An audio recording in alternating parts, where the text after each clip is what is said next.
Hi everyone, welcome to the Car Chat podcast. And with me today, I have Jonny Cocker. Hello. Hello, how are you, Sam? Very good, very good. Can you tell the audience and listeners sort of a little bit about who you are and what you do?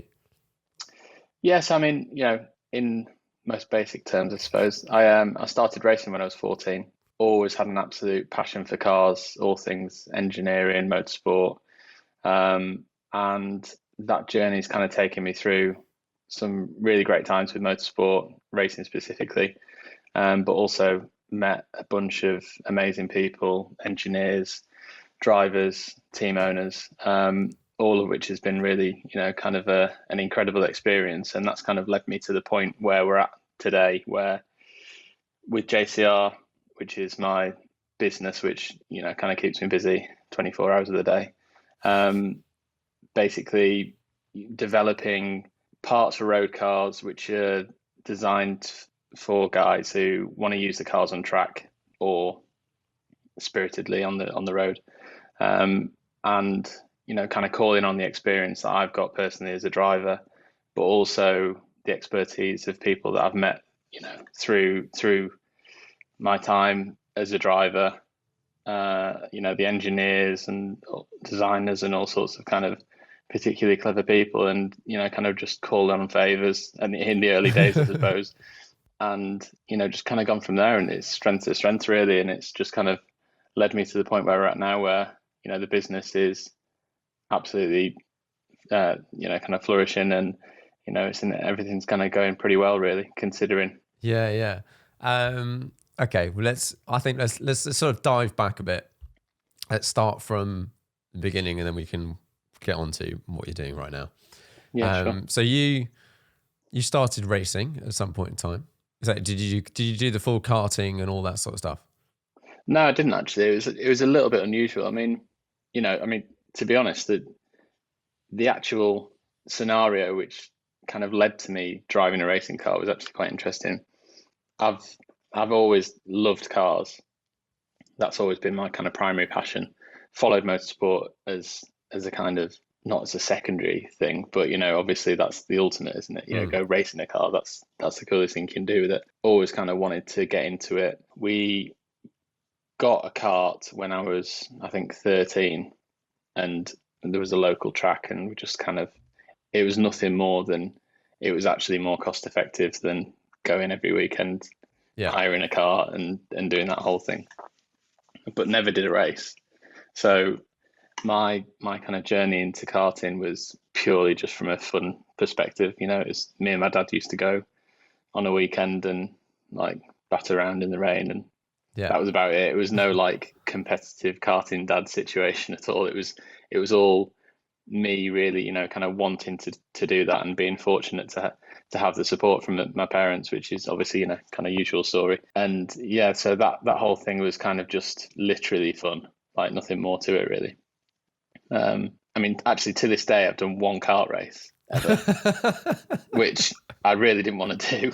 I did kind of not as a favor, but a mate of mine was getting his kart license, and I said, "Oh, I'll come along." And ended up having to do it. I got wet and hated it, but there you go. And yeah, so kind of had the car, was doing fun stuff with that, and then we were visiting some family, friends down in Cambridge. Woke up, we were there for like maybe a few days or something. Woke up in the morning, and mum and dad said, "Oh, we've heard of this thing called T-cars."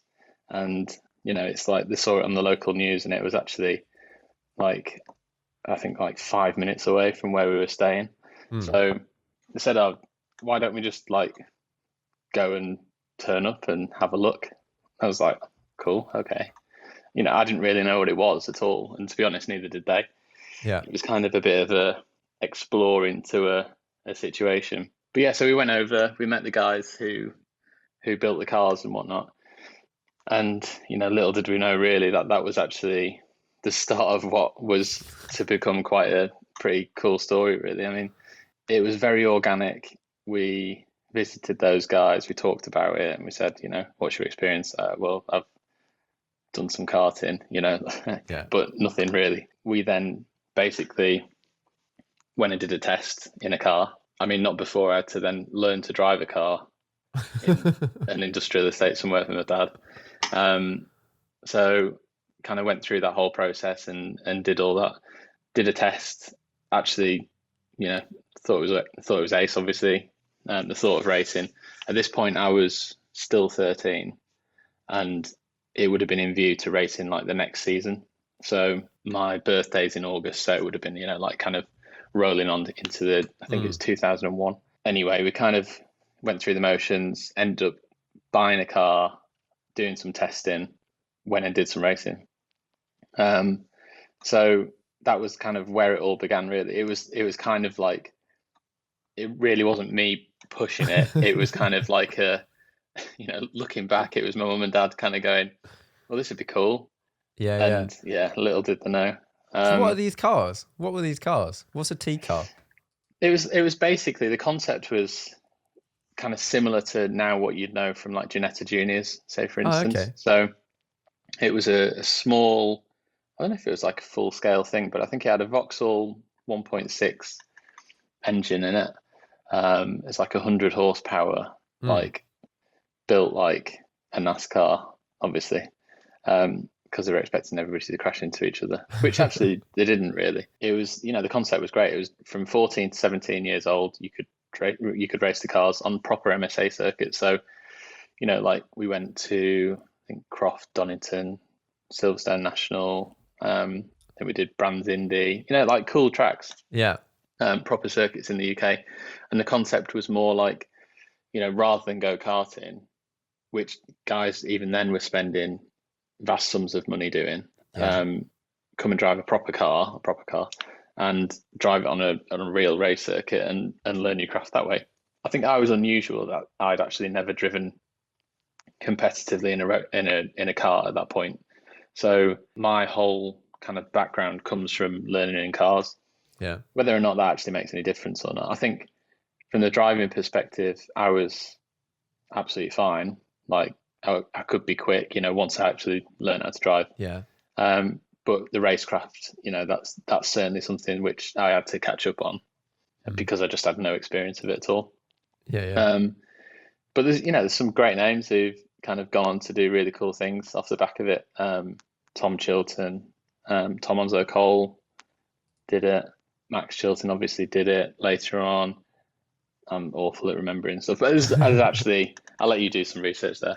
There's actually some really cool guys who've done it and gone on to do some really good stuff in the future as well. It was kind of a catalyst for other series taking on the concept as well. Like Ginetta kind of ran with that, and that's then been super successful. With the whole they look feeder series. Looking at some pictures of them now, they're like sort of saloon cars, or look like saloon cars. Were they relatively cheap to run? Yeah, I think off the top of my head, I think it was like 25 or 35 grand, to run the car for a full season, which that's pretty good. In relatively speaking, then I'm sure the whole concept was that it was actually no more expensive than going racing competitively in a car. But obviously the learning was such that, you're learning on real circuits and you're in and around paddocks where, there's other cool things happening. So I'm pretty sure, I think it was either the year before or the year after I started, the series was following Formula Renault, and Kimi and Lewis were both in Formula Renault at that point in time. So, it's kind of like, it was right in the crux of everything going on kind of thing. Yeah. So you're in and around all the proper teams. And, I think a lot of the lads who did T-cars kind of had their eyes fully set on Formula racing, but that was never me. I think, kind of touching back on what I said initially, my kind of motivation and interest for this always came from cars. So even today, I don't look at a Formula One car and go, oh, wow, that's, that looks You must incredible. need to a little bit. You must a little bit, because they are pretty cool. I mean, from an engineering standpoint, absolutely insane. And the speed of the things is just incredible. Nothing but admiration for the work that goes into them and how they manage to get something with four wheels to, just go that quick, travel so quickly. But put one next to an old Group C sports car, Yeah, I'd rather jump in that. Not just because I just think that's just, I don't know. I just think it looks prettier. I think it's kind of a more inviting prospect to jump in and have a go of. And so kind of when I started racing, my whole motivation was, as I say, the cars. That was kind of what got me going. I had no aspirations to go into single seaters or race a single seater. I mean, as it was, that would have been impossible anyway, because we just didn't have the kind of funding required to make that happen. Whereas going down the more sports car GT route, at that point in time, there was nobody really young who wanted to do that. It was kind of more of you went down the formula route and you realized that you either ran out of money or you weren't good enough or whatever, and then you were like reverted back to GT racing. Kind of still happens now. I think I was a bit different in the sense that I wanted to start off with that route. That was always my plan. I say plan. We didn't really have much of a plan. It was more kind of just kind of see where things take us. And I think actually, I've been incredibly fortunate where things have kind of fell into place quite nicely. Obviously with good guidance from good people. But yeah, it's easy when you're in it to just think, okay, yeah, I've done well. I've won a championship. Okay, yeah, I deserve this opportunity. But it's just not the case.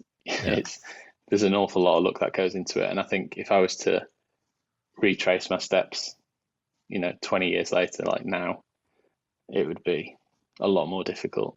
But yeah, I mean, it's been an amazing journey, really. So then you did these T cars, and then did you bag a GT ride? How did it work from then? Yeah, so basically we were living in the northeast. All my family are kind of Manchester based. We then moved to the northeast when I was only young. Redline Racing, who ran Carrera Cup cars only at the time, were based, kind of like 10 minutes down the road. So it was like, well, I'd love to drive a Porsche, obviously. I think maybe we were supporting them at one or two of the rounds or something like that. So of T cars, I'd kind of had the opportunity to introduce myself to Simon, who's the team owner, still runs the shop now. Obviously, kind of went down and just had a conversation really, and just said, I suppose we talked, how do we go about making this happen? There was actually like incredible finance deals at the time for buying, I don't know whether it's the case now or not, but buying cars through Porsche Motorsport, but like with crazy finance deals, almost like some of the road car deals that you see these days. Yeah. I suppose to kind of encourage people to buy a car, go and run it and do some racing. Going and doing British Carrera Cup at the time might seem like a bit of a pipe dream. I'd managed to gather a bit of attention locally and from a few kind of sponsors and stuff like that. And we kind of made it happen. When I did a test in a car, I was 16 at the time, kind of just to kind of get my head around, will this actually, is it going to be a complete waste of time or not? But it wasn't. So I drove the car for the first time at Croft, and I was like, I'm sure I was like within a second or something like that. And I've never driven anything like that at all, ever. And, looking back, like, did I really know what I was doing? Like, probably not. I just kind of like drove the thing and hoped for the best, I suppose. So yeah, it was quite a cool thing. So I started off, and this was 2003. So there I was, like round one, 2003, 16 years old, doing Carrera Cup in GB. And it's like, okay. But realistically, like thinking back, nothing really fazed me at that point in time. It was just kind of like, this is what I'm racing. Yeah. The fact that I was getting told off for missing lessons in college and stuff at the time was kind of, it's quite funny really. Yeah, so we had a really good season. I ended up finishing fourth in the championship, I think, or third. I think it was fourth, like 1 or 2 points off third. That year there was like Barry Horn, Richard Westbrook. I think Richard won the championship actually.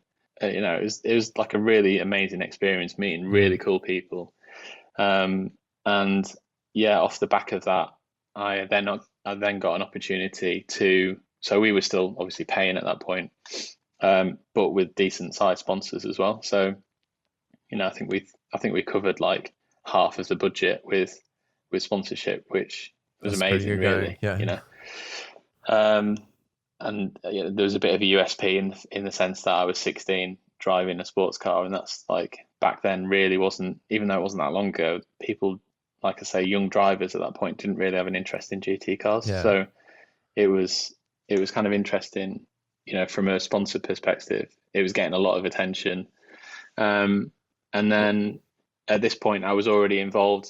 I think partway through that year, or from early on in that year, with Tim Sugden, who I was actually just caught up with the other day, and kind of see what was going on. But he's a great guy. He was a good friend of Simon Leonard, who obviously runs Redline. He was kind of instrumental in setting up a deal then with Group M, who were looking to do British GT the year following with a Porsche. So, I had a good amount of experience driving a Porsche, and back then the difference between a Carrera Cup car and a GT car, like a GT2 spec car, was actually very little. Like, they didn't really have much aero, maybe had a little bit more power.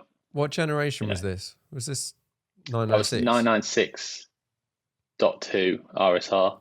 So that was like the first car, and it was pretty big news. Like, that somebody was bringing one of those cars into British GT at the time, at least. We kind of got a deal set up with that, and started off there. But yeah, and then we had an amazing year. We won the championship, which was kind of a pretty big deal, because I only turned 18 the weekend of the championship win at Brands. So it was pretty cool, really, to be able to have that kind of under my belt already early on. I think we did Spa 24 as well that year, which was kind of a bit of a, you want to come and drive at Spa? I was a fourth driver. I did the start, and I did maybe a few stints. It was kind of a dipping the toe in the water kind of situation, which was again a leap of faith from Kenny, who ran Group M Racing. Again, an amazing opportunity where at the time I definitely appreciated it. But only now when you look back, really, do you think, wow, that was actually that was a pretty big deal to get an opportunity to do that. I can't imagine driving those sorts of cars at an age when, you were driving them before you could legally drive one on a road. To be like racing a Porsche or something must have been such a sick situation to be in. I think I was I was on the podium at Thruxton in Carrera Cup. I think I got a second at Thruxton, which was kind of my first, I suppose, pretty decent result in something quite proper. On the Monday, I had a driving lesson. So it was quite funny. Obviously, I knew how to drive, but that was like my first driving lesson at that point. But like the driving instructor, I can't remember his name, but he was a really cool guy, and he was like, it just kind of let me do what I want. It was quite fun, really. We just kind of drove around and chatted. Yeah. But yeah, it was funny. It was a unique kind of situation where I was kind of successfully racing cars, and then wasn't able to drive on the road. But yeah, it still kind of moved from there. But yeah, quite cool, actually. Did you have to learn to use your mirrors on the track and be like, oh no, there's consequences to me not looking? Yeah, I think the biggest thing was just learning how to just deal with people coming the other way. I hadn't really kind of managed that before. Yeah, it's quite weird, actually. But I passed first time, thankfully. Nice. So it was always good. But yeah, so it's been a bit of a kind of whirlwind. Initially, I suppose, in that sense, quite a lot happened really quickly at the start. Off the back of that, I got an opportunity to race for Kenny again, the Group M car. He wanted to enter a car into Asian Carrera Cup the year after British GT. And so that was the first year that I was kind of, you could say, like paid, I suppose. Yeah. Which it's incredible, really. I've been racing cars for like 4 years, and from year 3, we were already getting decent sized sponsors. In year 4 was a big push, obviously, to do British GT, because that was a big step up. But the sponsors also stepped up as well. But it was, it was a big, strain on my parents being able to kind of support that, because, although I've been completely, massively fortunate to be in that position, we would have never been able to do, like 1 year of Formula Renault. That was just like way beyond what would have been possible financially. So, to be able to kind of get that far, realistically, had an opportunity not come along, like, it would have just stopped. Yeah. And nobody was under any other illusion, really, no more than myself. I knew that I had to do whatever I could to make it happen. I think for me, that was just doing the best I could do in the car. It was just like, well, where do you start? Trying to get money from people. I remember like a few times I'd pick up the phone and try and speak to people, but I just think now, like, if somebody picked up the phone and asked me for money, I'd say no as well. You know what I mean? Especially some kid like, I'm racing a Porsche, feel sorry for me.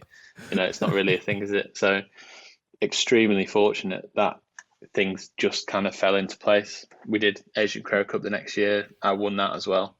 So, quite quickly, we were 5 years in, I'd already won 2 championships. So I was in kind of like a good position to hopefully then kind of make a name for myself and start going from there, really. I was just going to ask you about the sponsorship thing, because like you just said, like, if someone rang me up and said, hey, I want to go racing, do you fancy sponsoring me? Like, absolutely not. No, thanks. Like, No. Obviously there are people that are interested, but do you spend, okay, maybe not so much now, but like back then, were you spending a lot of time trying to put forward propositions to people? And, how do you even go about that in a way that might remotely be successful? Yeah, I mean, we tried a lot of different ways. I know at one point we had like an agency who were kind of like, I've been so detached from this whole world for so long now, that I don't even know how it works. Now, I don't know if the same kind of stuff happens. Maybe it does. But we had an agency working for us who were kind of working on a commission basis. So if they managed to get some money in, which would go towards our budget, then they would get a cut of it. So it was kind of like a no win, no fee situation. Nothing came of that, because ultimately you've just got people in an office calling other people in an office asking them for money. So it just doesn't work. The real opportunities came from, and I still think now is exactly the same, especially with the business side of things, just being yourself and being a nice person and being pretty genuine, and if an opportunity comes, it's probably off the back of someone thinking, yeah, I could invest in that, because either like, Johnny's a nice guy, I like what he's doing, he works hard at what he's doing, and I want to be part of it, I want to help out. To try and genuinely justify, put your image on my racing car and it's going to make you money or it's going to earn your business or anything like that, I just don't think it's true. I just don't see the value in it unless you're on a Formula One car or something which is genuinely getting huge attention. Realistically, sponsorship at the kind of national level is either your dad or your dad's mate or your dad's mate's mate, So again, I was fortunate to be able to get a genuine sponsors involved who realistically were involved because they wanted to just be part of the journey. And, that was incredible, really, to have that kind of level of support from people who I'm sure were under no illusion as to how successful that would be. They were never really going to see any kind of real return. I've had some really incredible people support me, early days, and that's, kind of, I suppose, was always the thing which kind of made this all happen, really. So it's pretty cool. No, it sounds cool. And then you kept up doing, and your point about just meeting people, being interesting, being nice, just being that sort of person, you're definitely helping. And, you know, people go, it might not make business sense, but I quite like racing and I quite like that guy and I can write it off and whatever. And, you know, maybe let's chuck him some cash.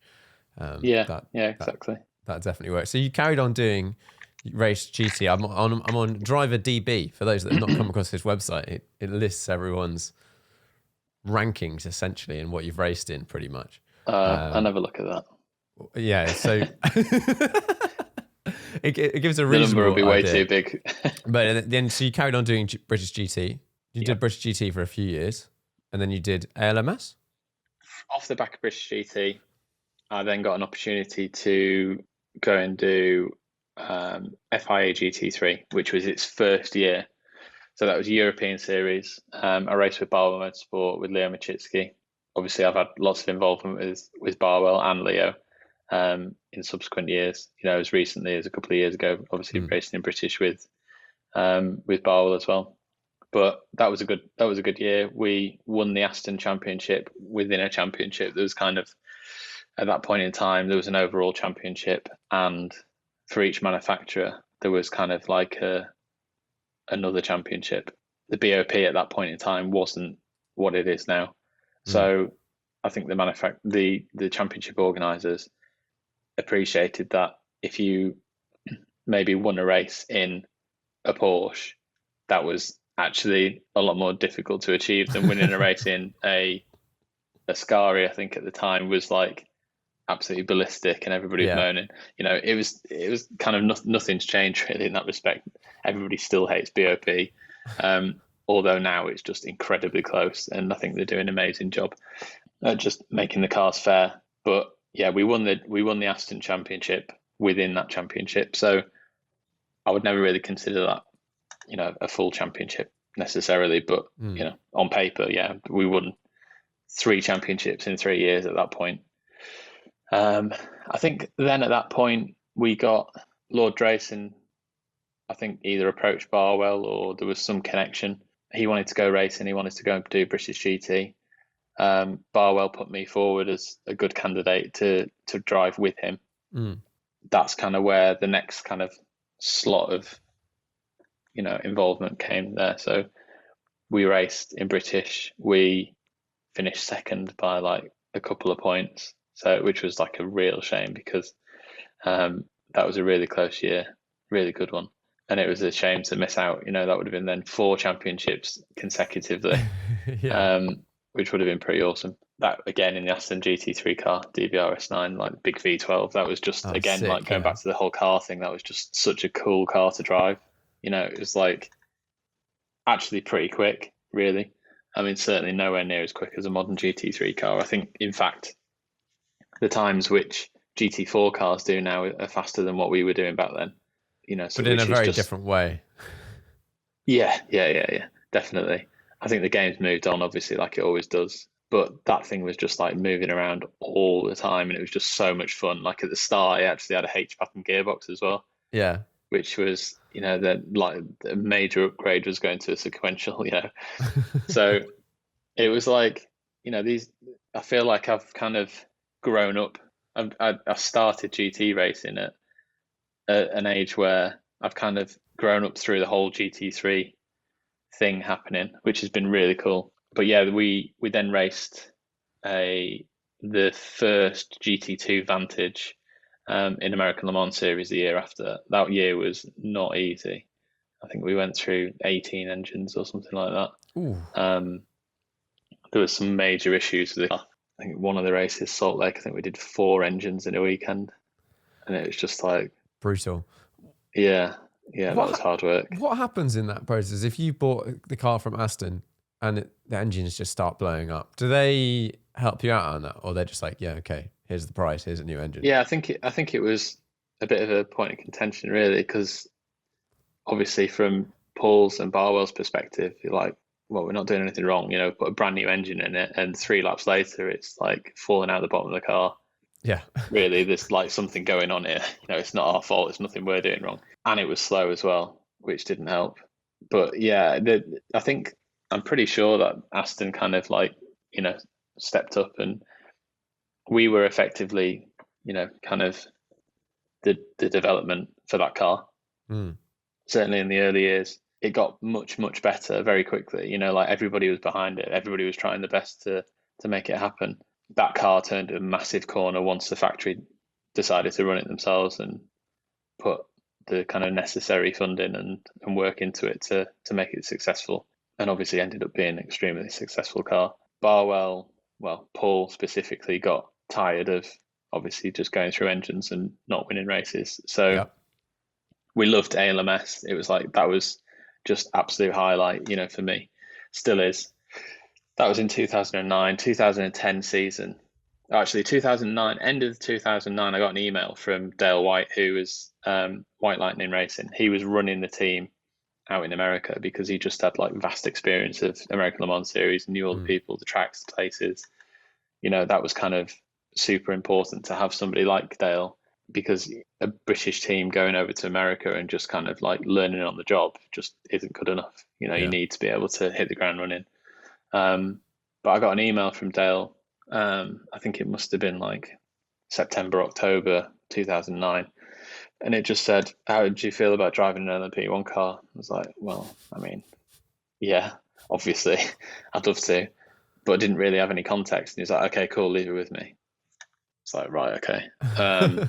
And then it kind of transpired that the whole Aston thing was, kind of becoming a bit tiresome for the guys who were putting the money in. And Paul wanted to race at Le Mans. This was always the thing. Initially, the plan was to race at Le Mans in a GT car because of various reasons, one of which being the fact that it was like 5 times cheaper than doing it in an P1 car. That was always the plan. That was the plan with the Aston. That's why we went GT2 racing, because there was a class and we could kind of go through that. We took the jump. We ended up getting a Lola chassis, Judd V10 engine. Bet that sounded good.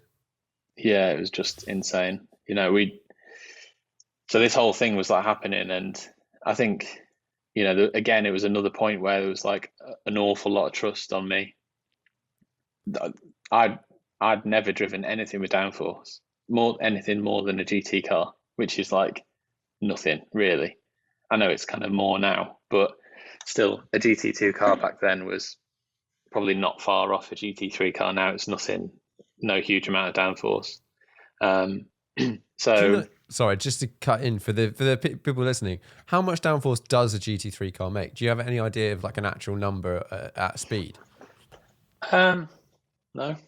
No idea. Because you get all these manufacturers like McLaren or saying the P1 comes out and they're like, oh, it's 600 kilos of downforce at 180 miles an hour, which to me sounds like nothing. Obviously, I know Chris Harris did that test, didn't he, where he drove a Senna back to back with a GT3. Yeah. And the advertised figures for the Senna were like, was it like 900 kilos at 200 kilometers an hour or something? Yeah. Something ridiculous. And a GT3 car isn't that much, and a GT3 car feels like it's on rails compared to any road car. A lot of it's the tyre, but GT3 cars have a lot of downforce, but an LMP1 car is like absolutely another world, in terms of that. And you do need to drive the car quite differently.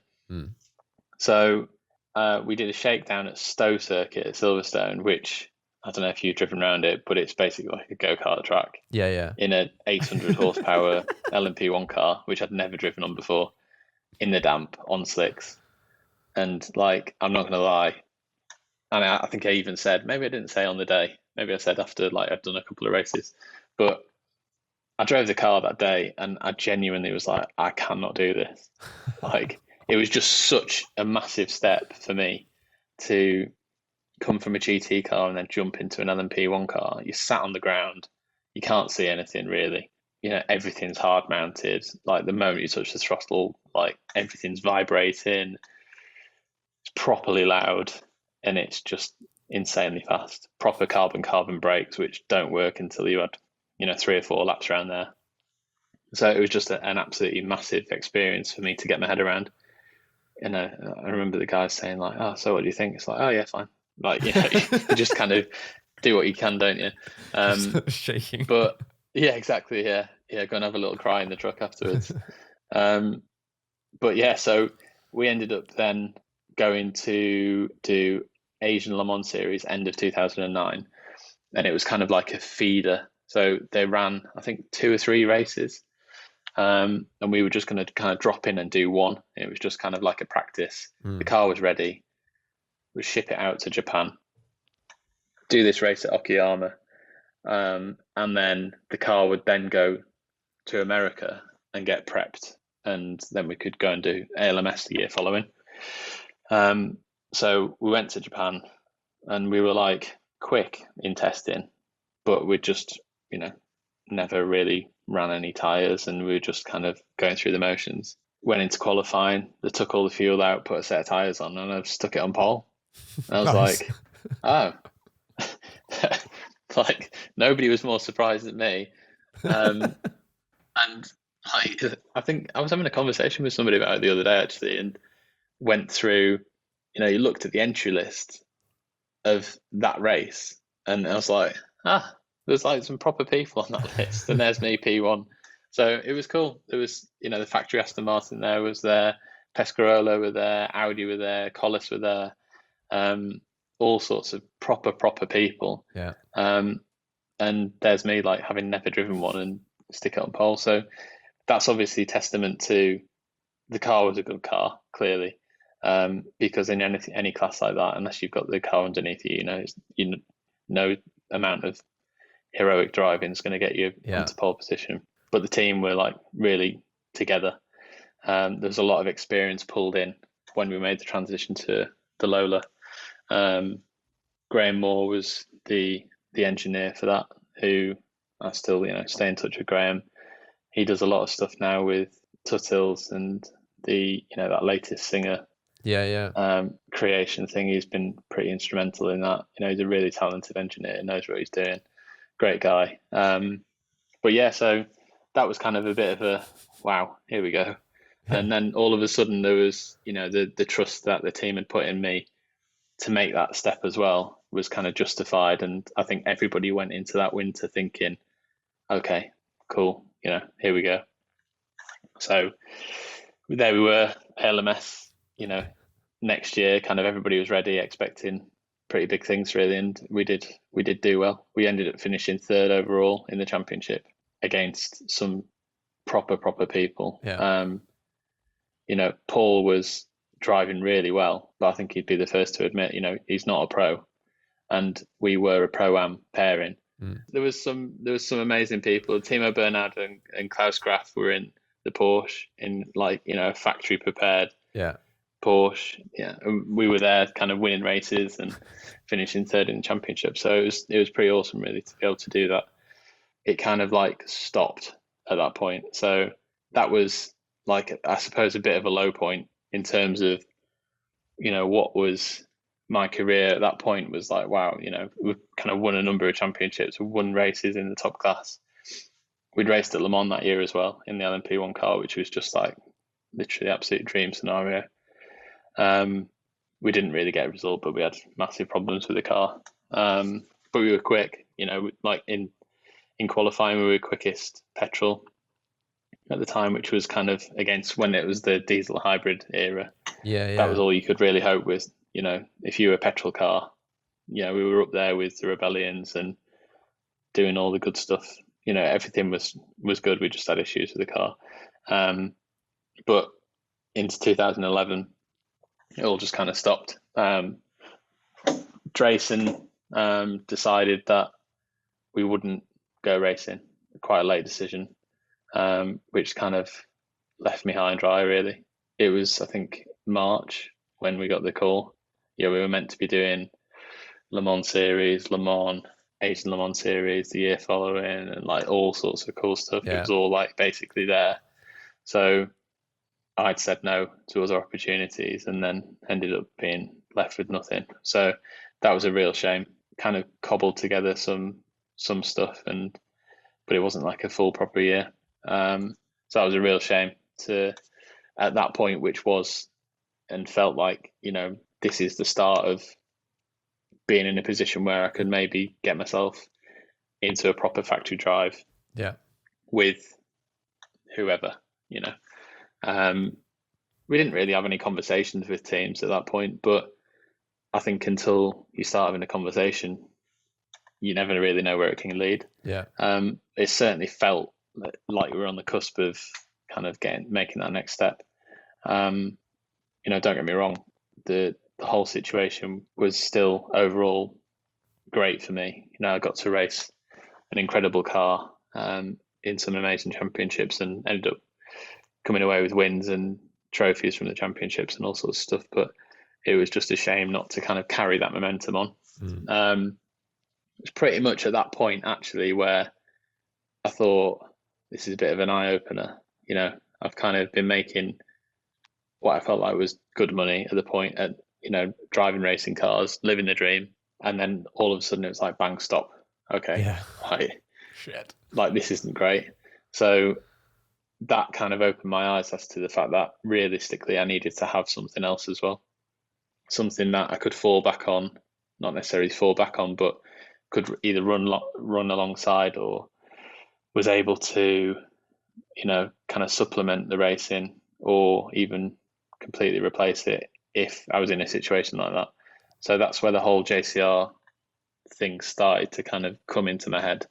I didn't actually action anything for like another couple of years after that, but I was at that point where I thought, wow, this is really obvious that I need to have other opportunities.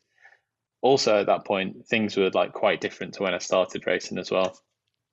It was actually a lot more difficult to get a sponsor, say, for instance, and it was a lot more difficult to get yourself in a situation where somebody would take a driver on merit rather than a driver who, was maybe not quite as quick or not quite the guy that they wanted in the car, but had more funding or had funding. Yeah.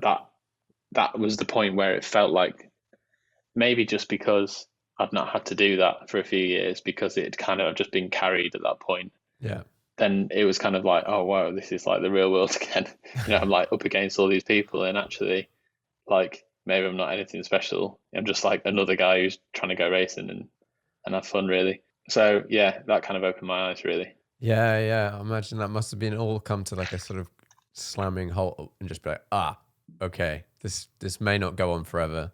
And all these people that are paying for you to drive with them at some point, like you said, if someone else can come in and go, I've brought this amount of sponsorship or whatever, they might go, okay. I mean, he's good, but like this guy's pretty good and he's brought half the budget. Okay.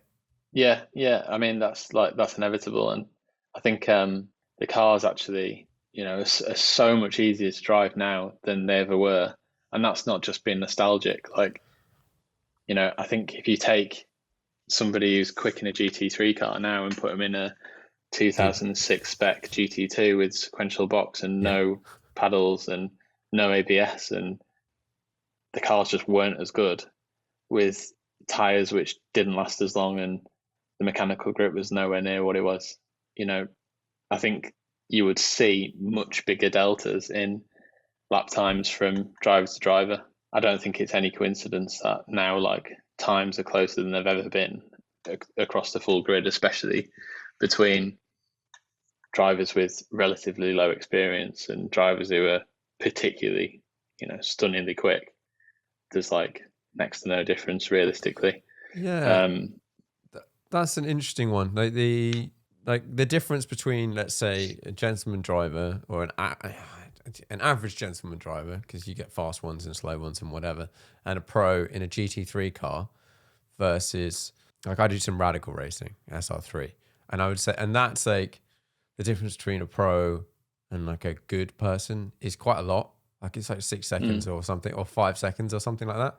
Maybe you can get down to within 2 or 1, maybe, like, but you're at that point you're pretty damn good. What's it? Yeah. Well, how does that compare in GT? Like, how quickly can you get someone to pretty quick? Yeah, extremely quickly. I think, a GT3 car is, in my opinion, is too easy to drive. The concept works, and the reason why it's so successful is because realistically, the guys with the money can get in the cars and drive them quickly and be competitive. So they want to invest in that because why would you want to go and do a championship where you're 6 seconds off the pace?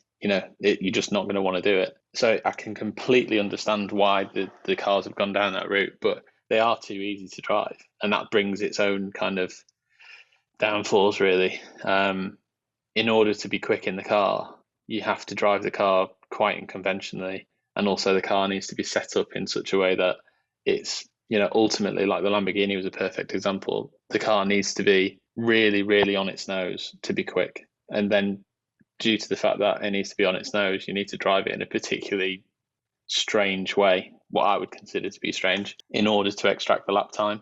Can you explain that a little bit more? Like, Yeah, in a weird way. Essentially, the car has to be so pointy in order to be able to not have an understeer balance when you're in the middle of a corner, that you can't take a conventional entry into a corner with that car.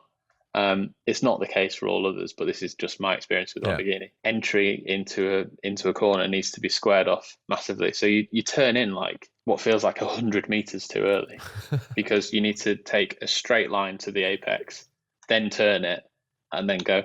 Okay, yeah.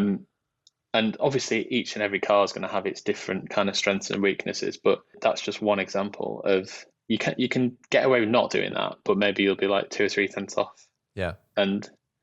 But to get those 2 or 3 tenths, you have to drive the car like completely differently. And ultimately, that's where a gentleman driver, like a good gentleman driver, will drive the car conventionally and it will not move.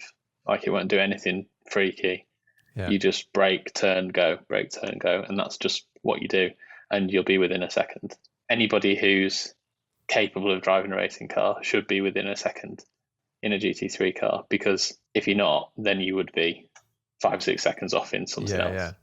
Yeah. They are just that good.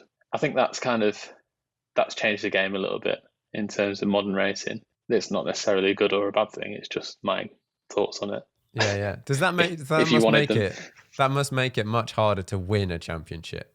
If you're like, we are both really damn good, but because of everyone is really good at that, then it gets harder to consistently pull. And I think that's a good thing. People. It should be hard to win a championship, and it should be close.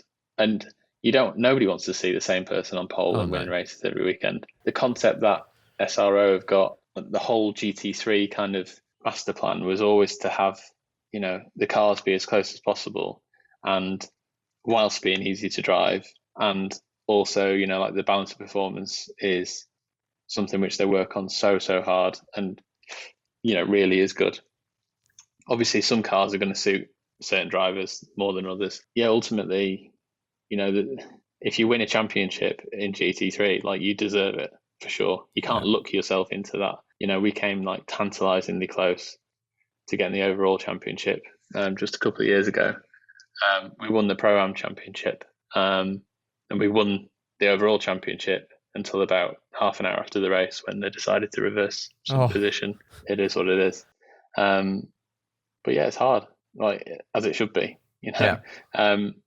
but personally, maybe just because I've experienced the more kind of raw stuff, but I think if you took the British GT grid and then put everybody in the same teams, but with cars from 5 generations ago, it would be a different story. I think the gaps would be an awful lot bigger. But ultimately, that's why people want to go do GT3 racing, because the cars are actually quite easy to drive. And it's a massive budget sport, and presumably a lot of people, they're getting in, they want to drive those cars, they don't want to go and spend 4 years racing cheap at other stuff. Like, you don't really want to be binning a GT3 car.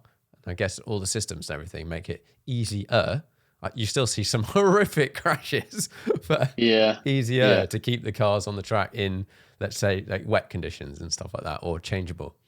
Yeah, I mean, it does change a lot when you're in the wet, and the cars do become more playful. And although the times are still extremely close, I think it's more of you see who's got more to them. In terms, the good people will always be at the front in the wet, in my opinion. Yeah, I think it's pretty hard to crash a GT3 car unless you have a failure or somebody crashes into you. Realistically, you've got to be so far beyond the limit to actually have an accident in one. Yeah. People do, but you would, at that point, you'd be crashing anything you were driving, from a road car to a GT3 car. It doesn't really matter what you're in at that point. Yeah. So you've been driving with, I don't know whether you still are, with Sam. Yeah, so Sam DeHaan, we drove in 2018, 2019 together in the Lamborghini in British GT. So the first year was very much a learning year. We actually ended up doing pretty well, but it was definitely a learning year. And the focus was always 2019 to be like a shot at the title. And we won Pro-Am, and as I say, we should have won the overall realistically. That's pretty good going. But it was a great experience. Sam's come on an absolute mile. We started about 18 months previous to the first year of racing, just doing some tuition in road cars, and it just kind of led from there really. After 2019, Sam was upgraded to a silver graded driver, and because I'm a gold, we were no longer able to drive with one another. So that's another way in which the championships manage, the success of teams and drivers. BOP is pretty sorted now. Like the cars are basically all the same. The teams have to push really hard to get the most out of the car, but when they do, everything's basically pretty level. But the driver grading system is extremely difficult because, as you said, you just said you could have a good AM or a poor AM, and they both be an AM. Yeah. So at what point how do you categorize somebody's skill level? You can't really. And you get people getting downgraded when they hit a certain age, and you're like, yeah, but that person, he's like done tons of racing, and then they go back down to a silver or whatever. There's definitely some sneaky silvers out there and some questionable bronzes. Do you know what I mean? I've been a gold like from the start, just due to the fact that I won British GT when I was 18. It was like, well, you're a gold. You've won a national championship at an early age in a GT car. And I've tried to get downgraded, but it's just like banging your head against the wall. If you went and did a bunch of races and came last, would that get you downgraded or not? I don't know. It's quite an expensive way to get yourself downgraded, though, isn't it? Probably. Yeah. Can you do some karting or something? It probably wouldn't do you much good. You maybe wouldn't get a drive off the other end of it. No, I think it's a bit of a tricky one. But obviously, me and Sam were able to race together for those couple of years and had a great time. So that's kind of then brought us up to, I suppose, most recent times. Off the back of what happened in the championship, I really had absolutely no interest of racing again in 2020.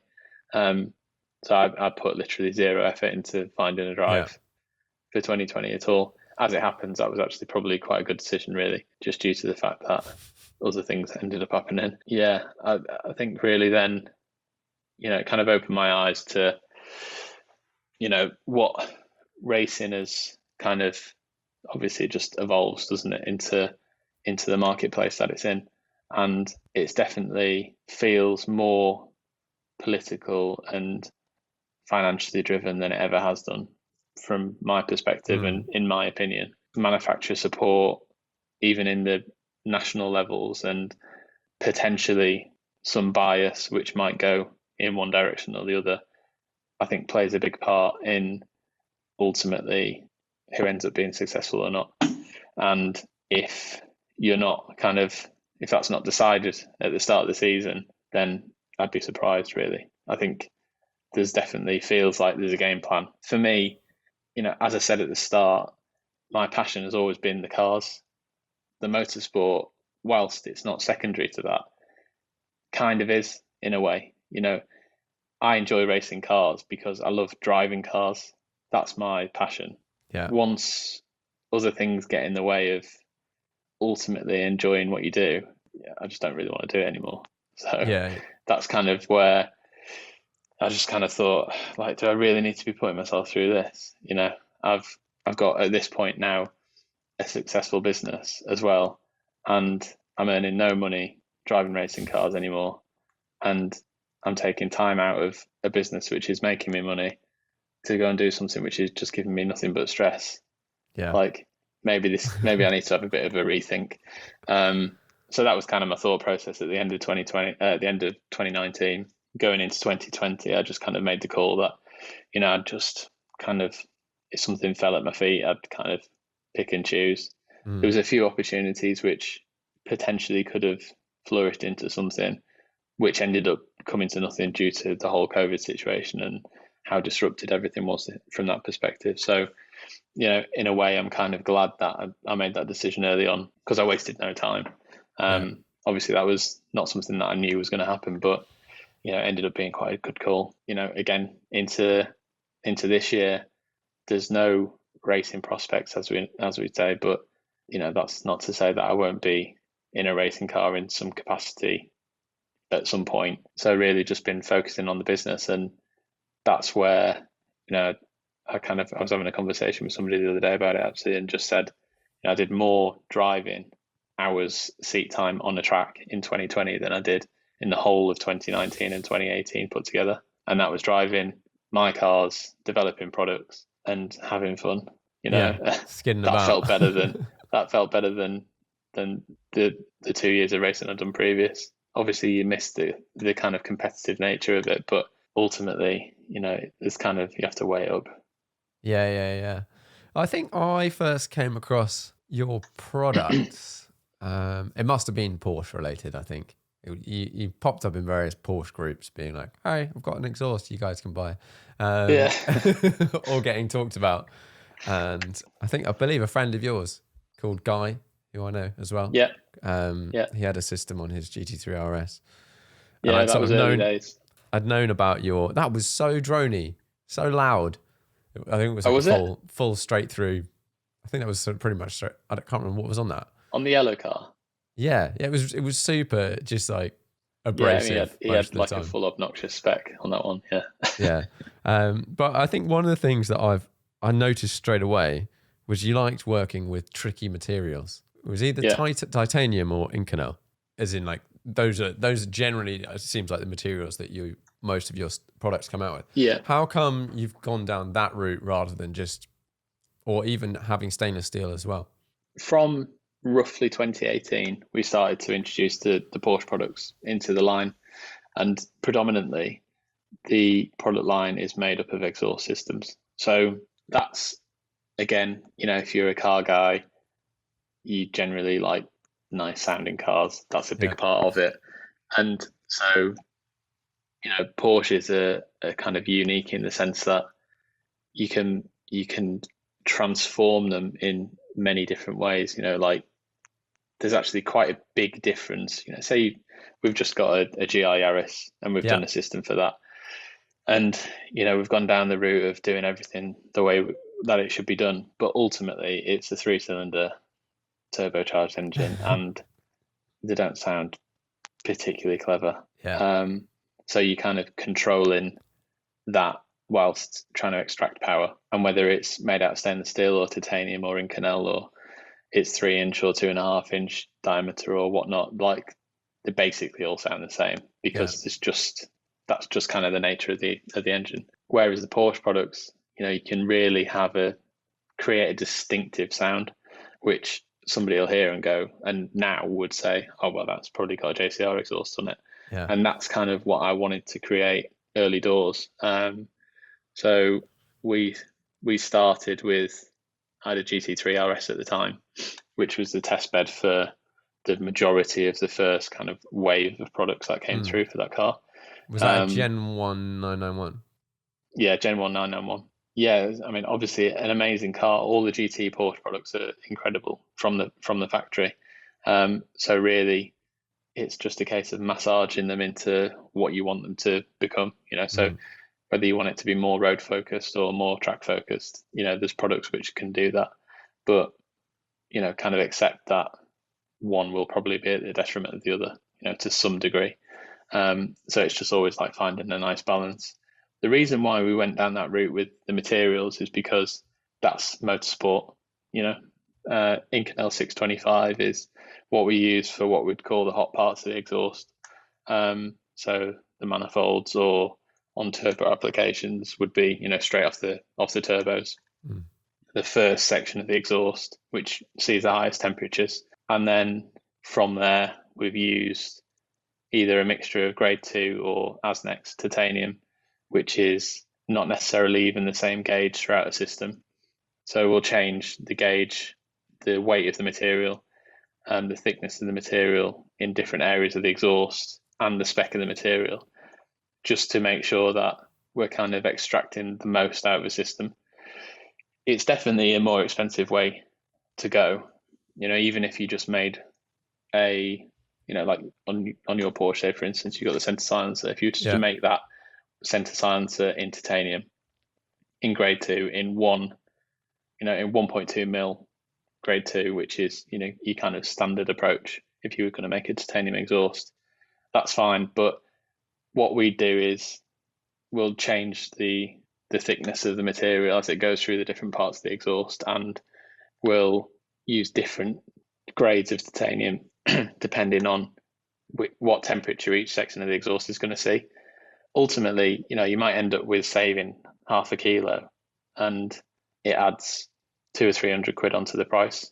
I think a lot of other companies would just go, well, nobody cares about half a kilo, but people do care about spending 300 quid more.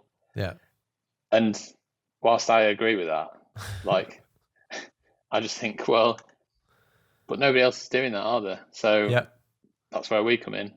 We're kind of taking a different approach to creating these products in such a way that, if you were going to put these products on a motorsport application, then, a pure motorsport application, you could go a little bit further, but we're just kind of breaching the gap a little bit between pure motorsport and road car. And ultimately, that's kind of resulted in, that's been taken up really nicely by the kind of the customer base and the community who are kind of behind these cars. And I think there's probably a surprising amount of people out there who actually want that kind of stuff. They're happy to spend more money because they're not just getting a run-of-the-mill stainless steel exhaust, which you can buy from 10 other companies, and everybody's saying how wonderful it is, but realistically they're much the same. I think our stuff is different, and I think we're just providing a choice. And I've never pushed the product, anything that we do. I've never said it's better than somebody else's product because X, Y, Z. You just say, this is what we've got. Yeah. This is what you might find interesting about what we've got. And then just let people do the talking, really. Let the product do the talking. So yeah, it's been really interesting, and we've now built a product line which has got, we've got well over 100 products now, 60 to 70 of which are exhaust based.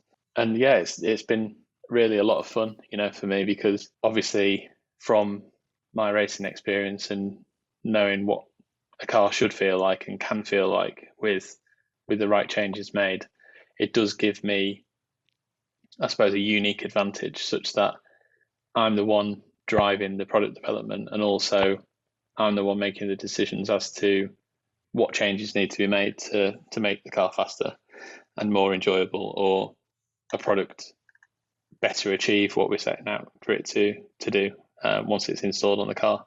So yeah, it's good fun. It means that I get to drive cool cars and without anybody moaning at me, which is nice.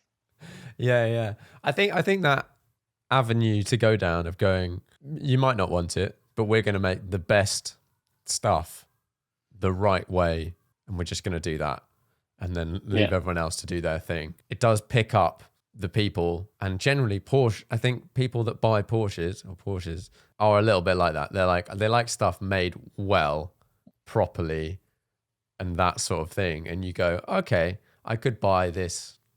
Like, I've got a stainless steel bypass pipe because I was like, that was just what was available at the time, and also it was relatively cheap, and I was like, yeah, no, why not? Ticks the box. But I do like things that are made really well, and I love I've got like a bottle opener at home that's just like, it's just a really nice thing, and you're like, oh yeah, I really like that. And I could see how people come out with, and pay more for a thing that you go, this is a bit of art, as well as has the some performance increase of some sorts. How would you say, in terms of like is it a noticeable difference driving a, let's say, the GT3RS or the GT4, let's just say the GT3RS, with your full super lightweight exhaust versus stock? Absolutely, like monumental difference. I suppose it depends how much of the exhaust you change. If you were to change just the center section of the system, it is a noticeable difference. I suppose the more of the exhaust that you change into these more exotic materials and methods that we use, the more difference that you're going to see and feel and hear. If you go to, say, for instance, this is why we offer so many different products, because not everybody's the same. Not everybody's looking for one solution. And we try and take the most modular approach to all of the parts as possible, such that if you want to change one section of your GT3RS exhaust and then you want to put somebody else, another company's side sections on, like that's fine with me. I've got no issue with that. You got to look at the reason why somebody would buy a 200 grand car and then start changing components on what is a perfectly good car. They're doing it because it's fun.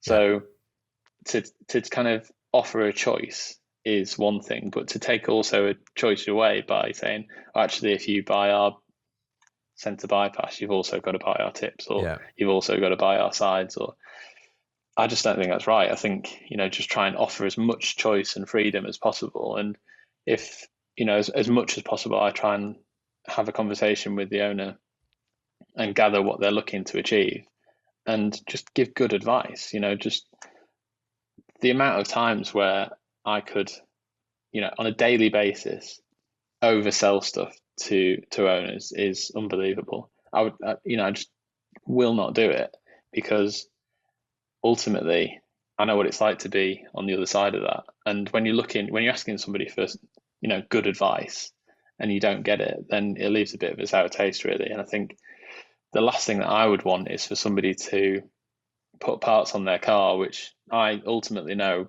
is not really right for them, but I sell a few more bits and that makes me feel good. It's just, that's not how I work. So offering a broad range of products, which kind of try and cover every single different facet of what somebody might want to achieve from changing a product on the car. But there's a major difference. If you change the full exhaust system on a GT3RS, we ran on one of the BRDC days, which was a no noise limit day at Silverstone, and it was like 118 decibels. So it's pretty noticeable. And then in terms of handling, because how much lighter is that system than a standard system? If you change the full system like that, so if you went to our Inconel manifolds, and then our full, what we call race pipe without silencers, it's like 42 kilos lighter than the stock system, and makes around about 35 to 40 horsepower more as well.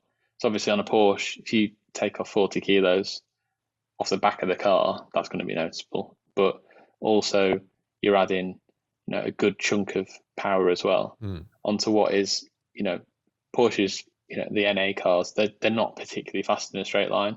They're very efficient with the power that they've got, but if you're adding genuinely a chunk of power and torque, it does make them faster for sure. Our GT4 is a prime example. The stock car is heavily restricted through the exhaust. You've got the particulate filters, you've got the new EU 6.5. You've got a 718 GT4. You've got the newest GT4. Yeah, 718 GT4, sorry, yeah. So, the exhaust system is like super restrictive, and that's something which we addressed really quite quickly. And the power gains are just like phenomenal. I remember we ran it on the dyno, and you see the gains and you think, it's like mixed emotions almost, because you're like, that's brilliant, but equally I now need to deal with people saying, that's just complete rubbish. There's no way that you're going to get 45 horsepower from changing an exhaust on an A car. That just doesn't happen. And I would agree, but it does on the modern stuff, because you've got so many restrictive emissions devices, and the exhaust system is built to control the sound level so harshly. that there are absolutely huge gains to be had from just changing simple components. So yeah, on the GT4, we picked up like almost 10 miles an hour down the back straight at Silverstone. That's mad. Yeah, That's which is crazy. huge. So it goes from being actually quite a slow car to something which is genuinely pretty fast. So you've got a GT3RS won't get away from it in a straight line now. And through the corners, there's actually very little difference. So, like a stock car will do trying to think what we did in the stock car. I think we did a 219 in the stock car. And then our car with suspension mods and a few little aero changes and the exhaust, we're down into like the 15s now. So it's like 4.5 seconds faster. That's a lot. Which is a big chunk for just changing parts on a car, all with the same tire. Obviously, our next step will be to go from the stock Cup 2 tire to a Cup 2R, and we're expecting to be down into like the 10s, 11s with that. Which then, when you look at a GT4 spec race car, that's basically about the same pace as like a modern GT4 car on slicks in qualifying. But something that you can just drive home and use on the road if you want as well. That's kind of the cool thing. That's pretty hilarious. So do you think that will translate into the next GT3? And actually, is that the same on Gen 2 991 RSs? Because I know they had OPF, and also the next batch. Do you think if we remove a bunch of that gubbins, you'll have a chunk more power? Yeah, I think there's definitely power to be had. Less so on the GT3RS. The exhaust system on the modern, so the last batch of GT3RS had particulate filters, same as the Speedster. Obviously, Porsche were kind of caught in that weird position whereby they still had 991.2 cars to deliver. So the last run of GT3RS, which ended up being Weissach cars in the UK, and the Speedster, but they had the shutdowns with the factories, with the new regulations and emissions and all that sort of stuff. They had 992 GT3 engine and exhaust package ready to go past, with emissions which were going to work. And it was like, well, do we develop a whole new system for a very short run of cars, or do we just put 992 GT3 parts into these last cars and then all of a sudden it's passed? And I think it'll become more apparent soon, but we called it pretty early that that's what they'd done. So the individual throttle body cars, which are also the particulate filter cars, there is quite good gains. So the rear silencer on there, you gain like 15 horsepower, which is quite a big change for just a rear silencer change. We're also doing the manifolds as well for that car to get rid of the particulate filter and swap out the cap for a race cap. And yeah, I'm expecting to see more like 20 horsepower, something like that. So I think the full exhaust package on that car is going to be more like 30 horsepower gain, but that's still going to put you into the realms of the pre-OPF cars where, we've got guys in the US running our full race system on E85 with a tune as well, and they're making over 600 horsepower with the NA cars, which is pretty awesome. Obviously, E85 is kind of like cheating a little bit, but still, kind of mid to high 500s with normal pump fuel, which is pretty cool. That is pretty cool. And that's significantly, that's a lot more punch. Yeah, it makes a big difference. Yeah, definitely. Yeah, what sort of things have you done to GT4? You said you've done a couple of like little aero mods and suspension changes and stuff like that. What sort of things have you done? So we've kind of tried to, hit the GT4 pretty hard really in terms of development. So obviously we've got various different solutions for the exhaust for each section of the exhaust. Again, taking that whole modular approach such that you can change each individual section of the exhaust and kind of swap and change with OEM or other manufacturers or whatever, and build what is your perfect kind of system for the car. Beyond that, we work closely with Öhlins.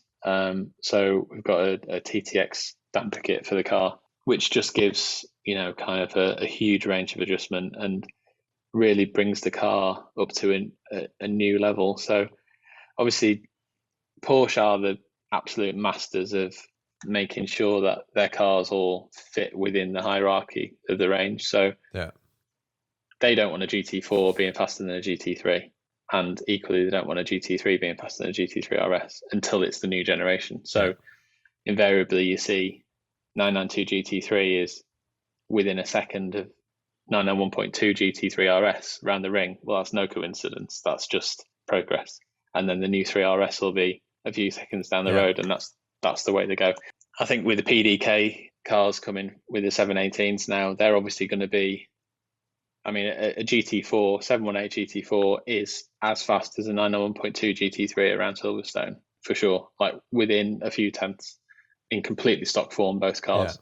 So Porsche have to be quite careful what they allow the GT4 to have. So it's got quite a skinny tyre. The rear suspension isn't kind of particularly clever. There's quite a few kind of different areas of compromise. So that kind of presents a nice opportunity for somebody like us to take a GT4 and actually not have to do anything too intrusive, and all of a sudden you gain quite a lot of performance. So suspension, really all we're doing is bringing it up to the level of what you would expect to see on like an RS product. And then all of a sudden the car gains performance. The exhaust, just we're uncorking what's already there and just, you know, kind of making the car what it should have been from the factory almost. And just undoing all these different little things which Porsche have done to kind of make sure that it sits nicely within the range. So yeah, it's nice. Obviously we've put the dampers on, like I say, we've changed the rear wing to a Club Sport part, which just gives a greater range of adjustment. It's a little bit more efficient, more downforce when you need it. No other aero mods at all. We've kind of just gone down the route of really thinking, okay, well, Porsche developed the Club Sport car. The rear wing is there to work with the factory front splitter, which is the same as the road car anyway. We've got some parts to try on the underbody and the rear diffuser, but I don't think, you know, it's not really our thing to have stuff hanging off the car and dive planes and all that kind of stuff, because while some of our audience and customer base will use the cars on track pretty seriously, you know, that's kind of, I'd rather kind of make a car which can do everything well, and, you know, just bolting on downforce with big ugly parts is just kind of easy. You know, that's not particularly clever. So, you know, we kind of don't go down that route really. Brakes is actually quite an important part where we've made a big improvement. So our car came with factory ceramics. I mean, the new 992 generation of 911 in the GT3 has got a new technology in the disc, but the previous generation is actually, I think there's a bit of a misconception over, you know, do you run iron discs for the track because they're actually more suited for the track and the ceramics are better for road use? Well, ultimately the only difference is that, yes, like for like, to replace them is cheaper if you replace an iron stuff, but iron stuff wears out way faster than the ceramics ever do, especially if you look after them, and especially if you run a more track orientated pad with the factory ceramics. Quite interestingly, I think Manthey is still on their original set of discs on the test GT2RS, which has ran something like 30 to 40,000 kilometers around, you know, circuit, a lot of which has been on circuit. But they've got a different pad material, which is a pad jit pad actually. You know, if you change the pad when it's down to about 50% wear, it just manages the temperature, and the disc actually ends up being looked after really quite well. So we've tried all sorts of different things, and now we run surface transforms discs and the pad jit pad combination. I'll be honest, I was super skeptical because the factory stuff is so good. You know, it's super lightweight. There's no fade really to speak of, so long as the car's got sufficient cooling. And, you know, you wouldn't really think that was an area which needed attention. But, you know, they contacted us and said, how do you feel about trying our parts? Because we know that you run on the car on track like twice a week. You know, we can actually get some proper subjective feedback from you guys. So we put a kit on the GT4, and like for sure it's better. Absolutely. They just don't seem to wear at all. There's like no dust at all, and they're dead quiet, which the factory stuff isn't. And you can also resurface them as well. So when you do get down to a point where they don't necessarily wear away, but you get enough pad deposits such that you start to have any issues relating to that, you can just have them resurfaced and they're like a brand new disc again. But ultimately, the performance is better. The car stops better. We're seeing 0.1 to 0.15 G more retardation, which is just like massive, really. Yeah, they're just working really, really well for us. So it's nice to try something which you're a little bit skeptical of, and then you actually go, oh, actually, then it works out. Are good. It's funny. You're the second person that I've heard about surface transforms from this year. My ceramics on my 907 RS are kind of get on the way out, and I was looking at replacing them, and then I found out how much it cost to replace, and was like, okay, let's just have a look around, because I know if I replace the ceramics on that, it's like a 10-year-old set of ceramics. I was like, there's got to be new tech in this, and I got pointed towards surface transforms, and I had this similar sort of thing. It was like they last a lot longer. You can refurb them. They're like half the price. Like all of this stuff. Are you running the stock calipers, or are you running different calipers with them? Yeah, stock calipers. The stock calipers are perfectly good. They're extremely light. They've got as much power as you'd ever need. Temperature regulation is good. The cars have got good cooling anyway, so it's not really an issue there. But yeah, certainly for your car, obviously you're going from, the previous generation again of ceramic technology. So it would be even bigger jump for you. That's something which, if we don't make it ourselves, then, I want to be absolutely sure that it does what we think it should before offering it to any of our customers. So we do offer surface transforms as a product for various different cars, and they are good. They just do what they say they do, and we've had absolutely zero issues at all, and we've done 30 or 40 days on them, and they look brand new. Yeah, which is pretty surprising. That is pretty good.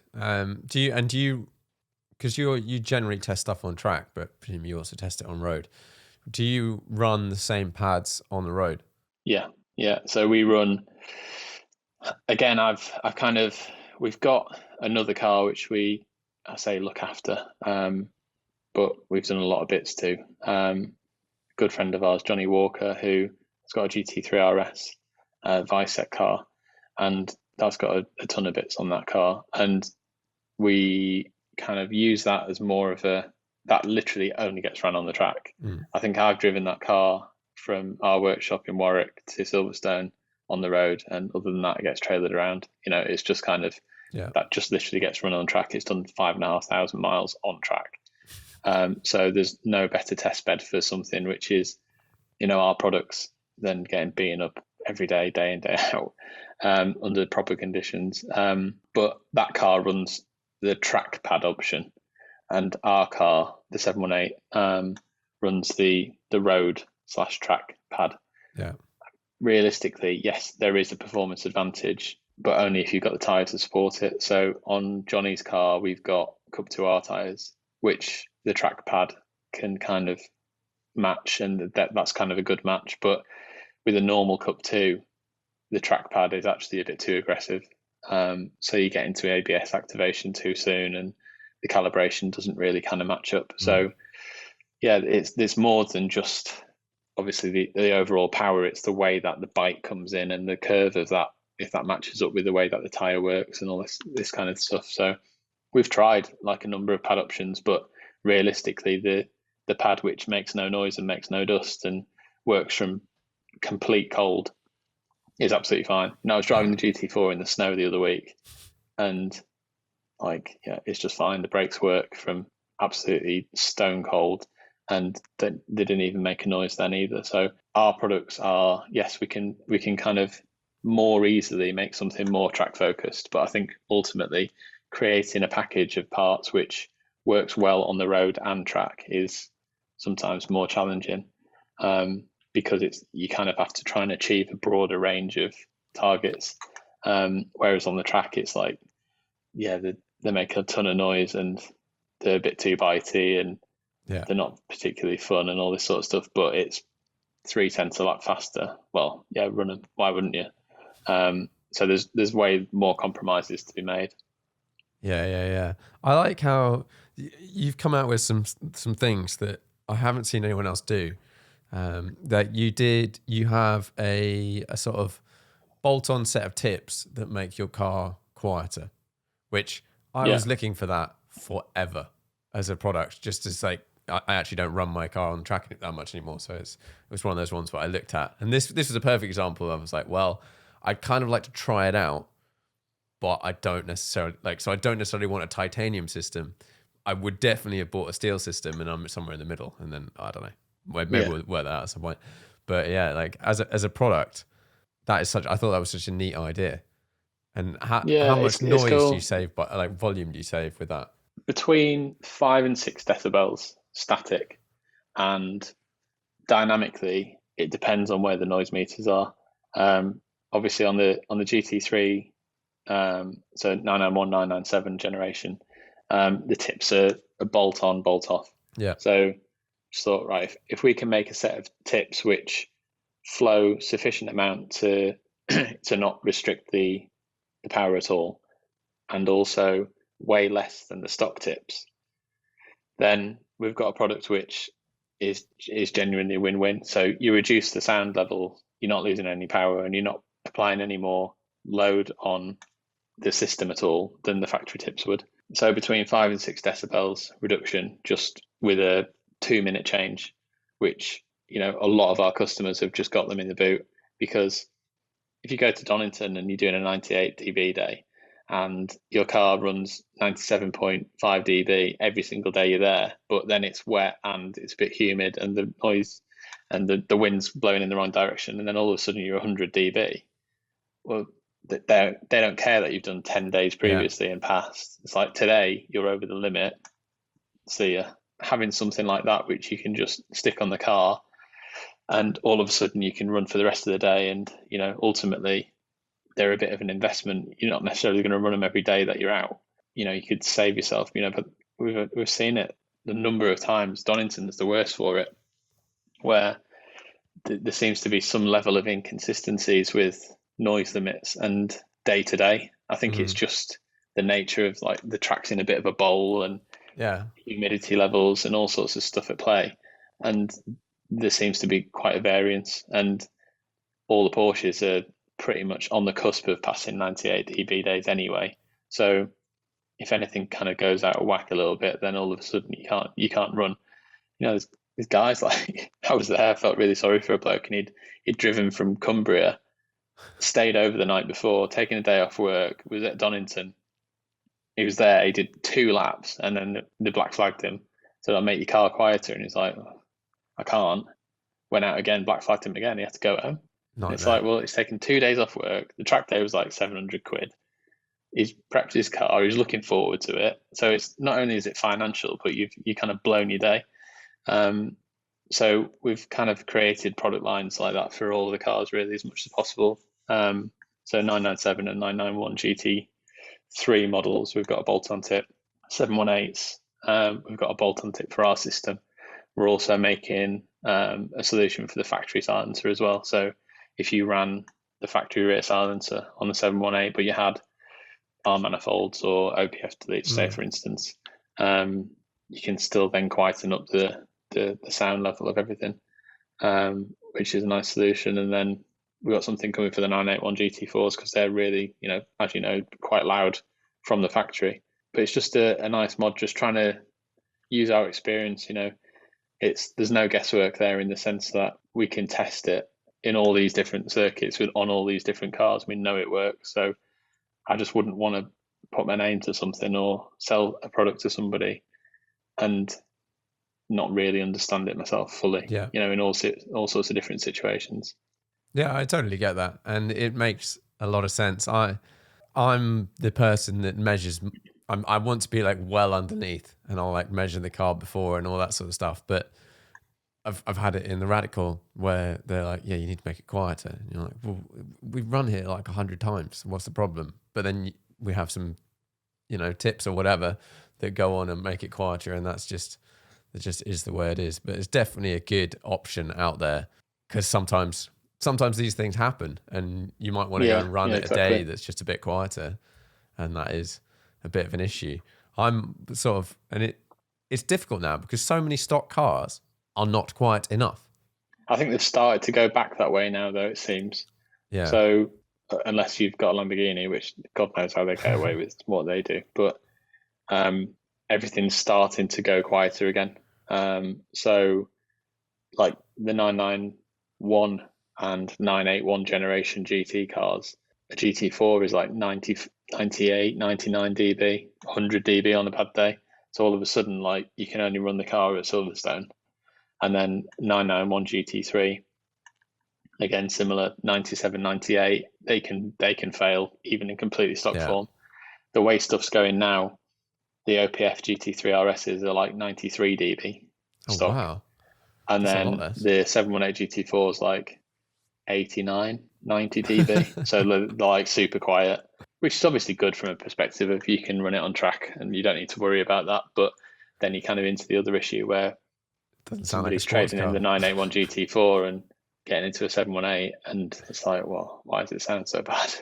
And that's why our products ended up being so successful for those cars, because we've got, I'd say, 25% of the orders that we get are for people who don't even have the cars yet, because they're just like, they know that they need something sorted before they even get the car, and they're either getting installed day of collection or even before they even collect the cars, which is quite cool. Yeah, and then when you're used to a car being a certain volume, so my GT3's got center bypass on the back, and I run the valves open all the time. I had to get some work done on it, some warranty stuff, or the warranty was changed, so I swapped it back to the Stock Exhaust. I feel like this is what everyone in the country does.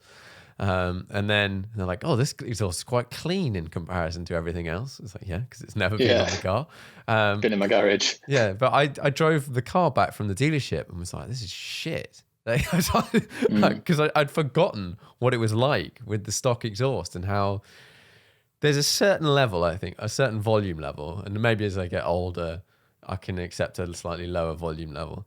But that, for me, a car comes alive, and let's say you're blipping your down changes and whatever, and if it's a certain volume, you can't hear it. You can, but you have to really listen. Whereas once the level gets to a certain noise, you're like, oh yeah, I'm pressing the throttle, because it's really damn obvious. Yeah, definitely.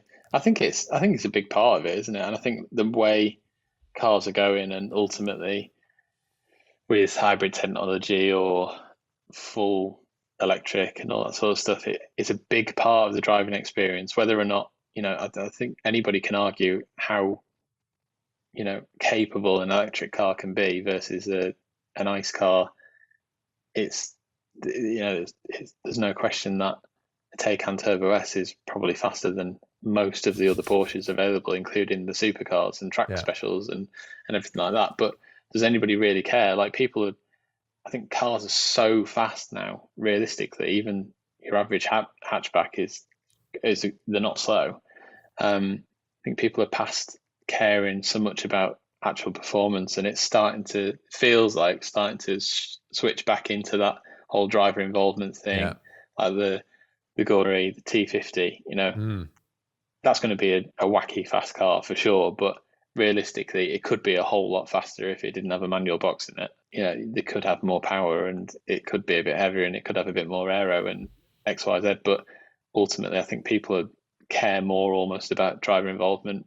The fact that now Porsche on the 992 generation are offering PDK all manual from the off, no special, no 911R equivalent or anything like that. It's no touring. Do you want flappy paddles, or do you want a manual gearbox? Make your choice. Yeah. Whereas 991, there was no choice. And I think, it's cool because there's just so much choice out there. You can just make what you want. And ultimately, that's kind of where I'm coming from. If somebody wants to turn their GT4 into something which can be faster than a GT3RS, then we can do that. Yeah. If they want to just add a simple change to the car such that it can pass noise limits on a particularly quiet day on their otherwise completely stock car for they're going to do one track day a year in, then we can do that as well. So it's just kind of like offering all these different avenues, really. Yeah, totally. An interesting one I saw, I can't remember when I saw it, was on a 992 Turbo S, you can have thin glass in the back. So you can make it louder in the car as an option. Yeah. And I remember I saw that and was like, oh yeah, that's like it's quite a niche option, but it's the person that's got a turbo that's like, I'd quite like it to be a bit more like my GT3 or a bit more like a GT3 in terms of letting in all that noise and stuff from outside. And you're like, oh yeah, they're doing these things. They're adding them in. Yeah, I think the sports exhaust is funny on that one, actually. So the exhaust mechanically between the non-sports and sports exhaust, which they charge 2,800 quid for or whatever it is, the only difference is that you get a button to take control over the valves. Mechanically, the exhaust is identical. Is this on all 992s or just on the turbo? Pretty much on all 992s, other than the tip position, but the cats, the OPF, and the centre box are all basically the same. And on the non-sports exhaust, it keeps the valves closed for more of the time. Yeah. Is that it? Really? Yeah. So, but even on the sports exhaust, when you get a PSE button, so when you can press the button and open the valves, it's on the electronic valve cars now. There's so much logic in the valve. They open and close essentially when they want to anyway. So yeah, it's kind of a bit of a funny one. So realistically, you've got to change components to actually make a tangible difference. We've done direct replacement cat pipes for those, which get rid of the OPF and replace the factory cat with a high flow cat. And they're a really good mod for that car. The only trouble is that for European spec cars, which have got monitored particulate filters, you do need to map the ECU as well to get around that, just to avoid the light with a reliable solution. So if you remove OPF, you now get a light. Yeah. So they have a pressure sensor before and after the OPF, which monitors if you get a buildup of particulates in the core, and it sees a pressure differential before and after the OPF, and it determines that there's some kind of restriction building up. It'll go into a super lean burn, and it shoots the exhaust gas temperatures up to mental temperature. I don't even know. It's just 1100 degrees C. Okay. To try and basically burn all the stuff out of the particulate filters. You hear it do it sometimes if you're doing steady state throttle. So it'll kind of know that it needs to do it, and it'll wait for everything to be kind of correct, and then it'll initiate it. But yeah, it's something you've got to get around with now, I suppose. But offering solutions which can provide a solution for those who want to go down that route is something that is kind of nice to have as well, and just determine whether you want to do that or not. Most of the time, European spec cars owners will kind of go down the route of just changing the center box, say for instance, and they'll keep all the emissions devices kind of there and present. Again, that's why, coming back around again, having that modular approach is nice, because you can just swap and change, and it's not a case of having to swap out the whole exhaust and start again, really. Yeah, that makes sense. And that would be my attitude, I think. If you're under warranty and all that sort of stuff, you're like, I don't want to just start ripping everything out and having warning lights and stuff like that. But that is super interesting that it's a mapping thing between the sports exhaust and non-sports exhaust.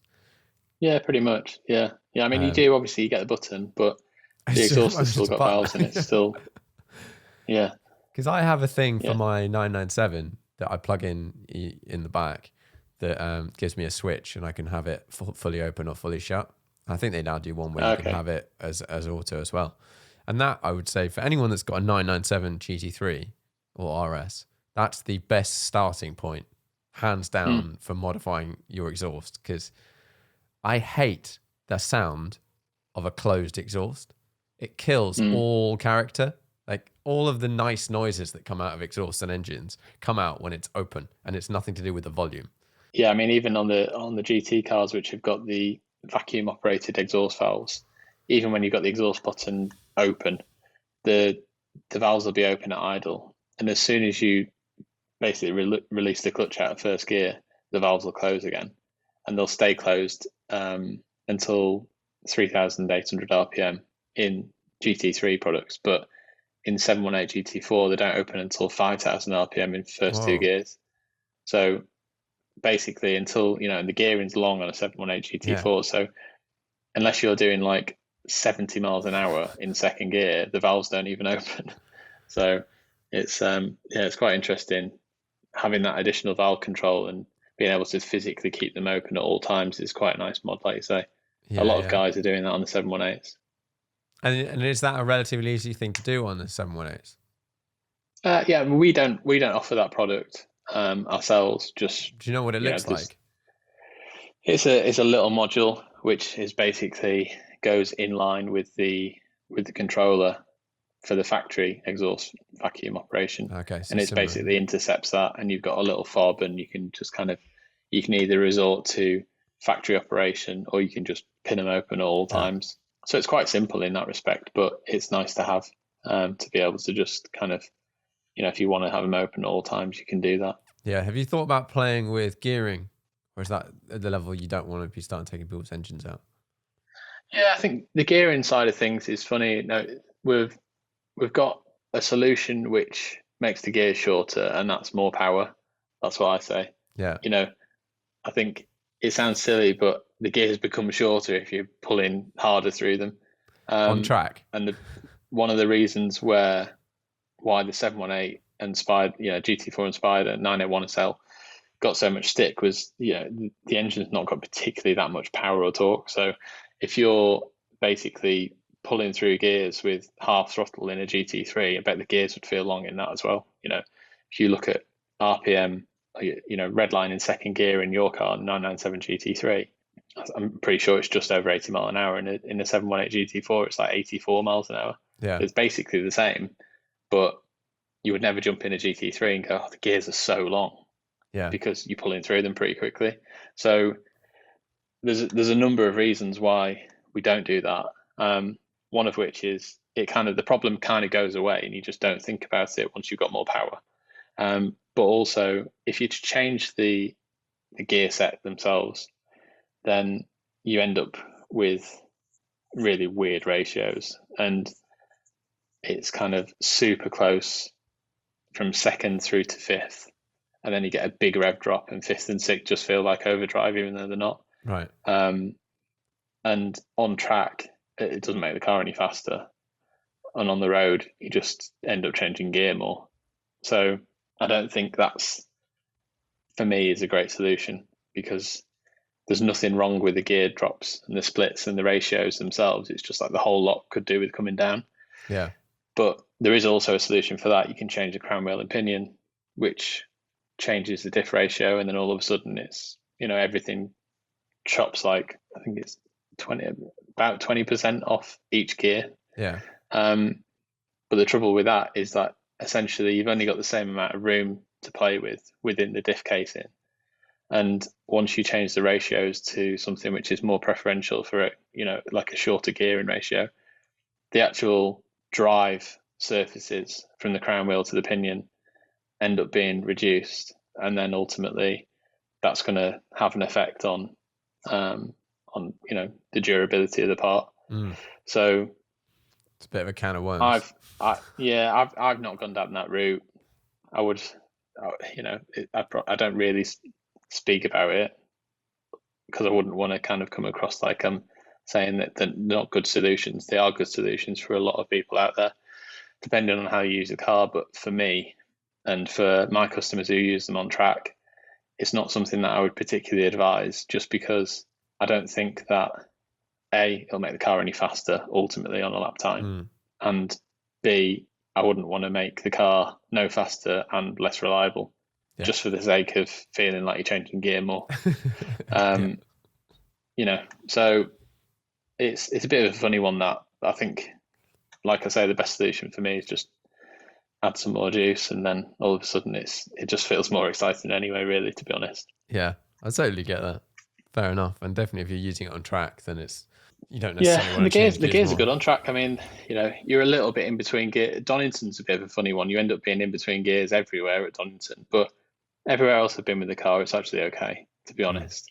And like I say, once you've got more power, you can take the gear up option. The car's got sufficient power to pull through it, and you end up being just as quick. As I say, down the hangar at Silverstone, I think we're within 1 mile an hour of a GT3RS with our exhaust system on it as well. So there's obviously a GT3RS is more draggy, but ultimately you're getting along. You're doing over 150 mile an hour down the back straight there with a car which would do 140 mile an hour stock. So there's quite a big difference. Yeah. Totally. Cool. Well, I normally wrap these up with 5 questions. Are you ready? Yep. Do you have a most memorable? Well, maybe. You don't have a choice. Do you have a most memorable driving trip or journey? Yes. Not particularly for good reasons, to be honest. I did a test at Le Mans, and it was quite a late call decision to do it, and I couldn't get a flight, and I was just kind of resigned to the fact that I was going to have to drive to Le Mans and back. And it was on my birthday. I was stuck in traffic on a motorway somewhere in France, but I got to drive a Ferrari around Le Mans, so it was okay. So it was a bit of a kind of mixed bag. I love driving in Europe, but it was just a bit of an unusual circumstance. But yeah, that was quite an interesting one. What Ferrari were you driving at the end of that? It was a 488 GTE. So that was for JMW Motorsport. They'd got their new car right before Le Mans, so they made the change from the 458 to the 488. I'd driven the 458 quite a bit. We'd won Le Mans Series with that car just a year before, and so they wanted me to be in the car just to do some baseline stuff. The drivers who were racing the car were like more than capable of doing it themselves. It was just a case of having someone that they knew and they could just trust to jump in the car and do a few laps and stuff like that. So that was just on the test day, a few weeks before the race. But yeah, that was good fun. Quite fun. Cool. 5-car garage, unlimited value. Has to fit into your life. That is hard. Definitely a GT3RS somewhere in there. Just because I'm now official fanboy status of Porsche. So as much as I used to hate them until the 991 generation car came out, and then I was just like, oh wow, these are like next level. No offense to 997 owners, obviously out there. That's all right. It's a very different thing. If I was driving only on track, I would totally just the latest RS would be the one. Like just if I wanted to drive a Porsche on track, if there wasn't a race car. Yeah, definitely. But I think GT3RS for track, 918 for road, just because I just think they're cool. Yeah. You definitely have to throw in some kind of NA, manual box, something or other. So, going back to kind of growing up, McLaren F1 was always the one, as it is, I'm sure, for a lot of people out there. And yeah, I'd probably just have a garage full of like really expensive, unreliable, impractical cars. I've got an X5M competition actually, which is genuinely the best daily car I've ever had. So I think that would be in there to just use day to day. Has it not got quite stiff suspension? Or is it? I'm not sure. I haven't driven it. Yeah, they do actually, and we've got a solution for that, which is actually quite nice. We've fitted a MSS spring kit to the car, and they change the kind of philosophy around having, if you just a road car just got like one linear rate spring on that, and they change to a dual rate spring with like a separate tender. So initial ride is controlled by the tender, and then as soon as you load it up, it kind of goes into the main. Okay, yeah. It's kind of like the philosophy that you'd have with like a helper on a like a race damper or something, but rather than just supporting the stack, it kind of actually supports the weight of the car and kind of sorts out the initial ride, and that's like transformed it. Wow. Okay. So yeah, it's quite a nice mod. One other, I don't know. One really. more. Would you have a race car? Oh, what? Sorry. Would you have a race car? I think the best race car I've ever driven is that LMP1 car. So, but I just don't know whether people would really be friends with you if you took that to a track day, would they? Do you know what I mean? If you're doing like you could take 135s around Silverstone. You could take that to the Peter Auto events. But you wouldn't be able to use it that many times a year. You could use it at like 6 events a year. Or there's another one as well. There's a Silverstone Classic and stuff. You can take them at that. You could do that sort of thing. Yeah. But I mean, probably not really. Like, I love racing cars, but I like road cars more, I think. I've driven a Veyron, and that was surprisingly good. I don't know if you've been in one or experienced it. But nothing surprised me as much as that did, actually. I really expected it to just be cumbersome and just big and heavy and, obviously a rocket ship in a straight line, but I was amazed at how good that was. So I bet the Chiron, especially the latest stuff, so that Chiron per sport looks like thing, looks incredible. So yeah, why not? We'll have one of them as well. Why not? Okay, if you can only drive one car for the rest of your life, what is it? And you're allowed a £500 banger on the side. I think a GT3, to be honest, because I think if you really wanted to, you could have comfort seats in it, and it's actually got a reasonable amount of space in it, and it's fast, and you can take it to a track day, and then you can go and do a 1,000-mile road trip in it or something, and it doesn't feel like any less of a experience. I think a GT3, 991 GT3. Manual? No, just because I'm too lazy for manuals these days. It annoys me when I have to change gear in the Cayman, to be honest. Yeah, fair enough. What do you think is the most undervalued car at the moment? Undervalued as in physical value or underappreciated? As in like price. Like what's cheap as in should be worth more? I think the best car that I've had, full stop, was a Targa GTS, 911 Targa GTS. And the 991.2 generation stuff is like, I think maybe because of the turbos and things, they've kind of like potentially bottomed out a bit. Yeah. And I think as the cars kind of start to go in that full circle again and people get their head around everything having turbos and efficiency and all this kind of stuff, I think something like you say a 991.2 Carrera base model, you can pick one of them up for now, about 50 grand. And that's a phenomenal car. Yeah. You think a Golf R's like 45 grand yeah. And an A45S is like 60 grand. Yeah, I think for how good a car you get, again, my Porsche fanboy is coming out, but I think for me, something like that, because with very, very simple mods, that can just be an absolute rocket ship as well. And then you get all the benefits of everything else. But yeah, for me, I think it'd be something like that. Yeah, it's been that switch to the turbo engines. It's the first time you can get pretty much a base spec Carrera to be not far off what a turbo would have been the generation before, just with a bit of an ECU remap. What the hell? Yeah, I mean, you put factory GTS turbos and exhaust and a remap, 650 horsepower. Yeah. It's like, well, do you really need anything faster than that? It'd leave a GT3 for dust. Yeah, I think something like that. And they do 40 miles to the gallon. And, nice. It's a nice looking car, but it's just a 911. It doesn't look like in your face, particularly. I think they're good cars. I think there's a lot going for that sort of generation. Right, final question. What's the most interesting car to you at the moment?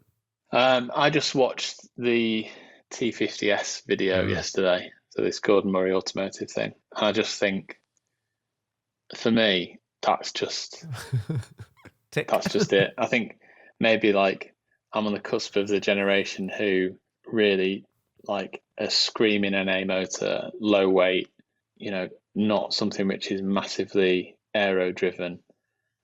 The car comes on, the road car comes on Pilot Sport 4Ss, Yeah. It's a great tyre, but it's not the Cup 2, because that's just not what they're going after. They're just chasing driver involvement. And that's like, to me, is infinitely more interesting than the latest Pagani or anything like that. I mean, it's super exotic, but I just think as far as driving experience goes, that's where my focus would be, because I think, obviously I've been in a fortunate position where I've driven racing cars, and the feeling of really going fast around a lap is great. But ultimately, if you bolt on more aero on a car and you go 10 seconds faster around a lap, it doesn't feel like you're going 10 seconds faster, because the feeling of going fast is a result of how close to the car moving around, and that feeling of being on the limit and all that sort of stuff. So I just think if you can do that at a more reasonable speed, then ultimately the car ends up being more fun. Like the GR Yaris, we've got one of those, and that is an absolutely perfect example. It's not a rocket ship. It's surprisingly quick for what it can extract out of the package, but it's just so much fun. Like you can rag through first, second, third gear, chuck it through some corners, and you're only doing 60 mile an hour. So you're not breaking the speed limit down the back road, and you're just having the time of your life. By the time you're out of second gear in the GT4, you're doing 90. Yeah. And that's not even a fast car. You step that up to any like hypercar, even the McLarens, like 765 LT. They're coming out of the factory with 900 horsepower when people actually stick them on a dyno and see what they're making. And they're just, on the road, they're just not fun. Like, I don't think anyway. They're just so efficient, so quick. Every time you touch the throttle, you're doing three figures. Yeah. So I think something like that, which is going to make a great sound, and you can pull it to a set of lights and give it a blip. And yeah, I just think something like that for me is that I think they just nail on the head, really. Absolutely. And I think manufacturers at the moment, it's tough with all the emissions, and they're not necessarily allowed to make the cars they necessarily want to make. But you say to me, you've got an unlimited budget, which car do you buy? It's tricky because I'm not 100% set on the T50's like looks. I don't necessarily like the looks, but the ethos of the car, that is exactly what I want if you're going to spend loads of money. If it was, you take it down to 150 grand, it's pretty much a manual GT3. Like if you said you could add a more budget, what would you do? I would just make it lighter.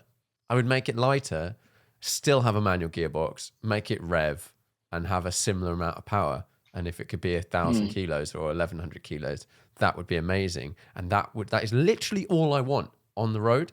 Yeah. And okay, every now and then you might try something that's crazy just to try it. But all the manufacturers just making these faster and faster and faster and more automatic cars. Yeah. It's just not fun. And I think there's people like ourselves, and I think there are a lot of people out there that go, make me a car that is fun on a road and I'll buy it.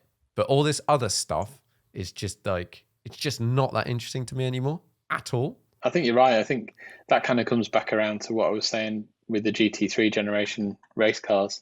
Like, they are faster, no doubt about it. They are, I think in race car terms, easy to drive translates to lap time to a certain degree. And easy to drive doesn't necessarily mean more fun.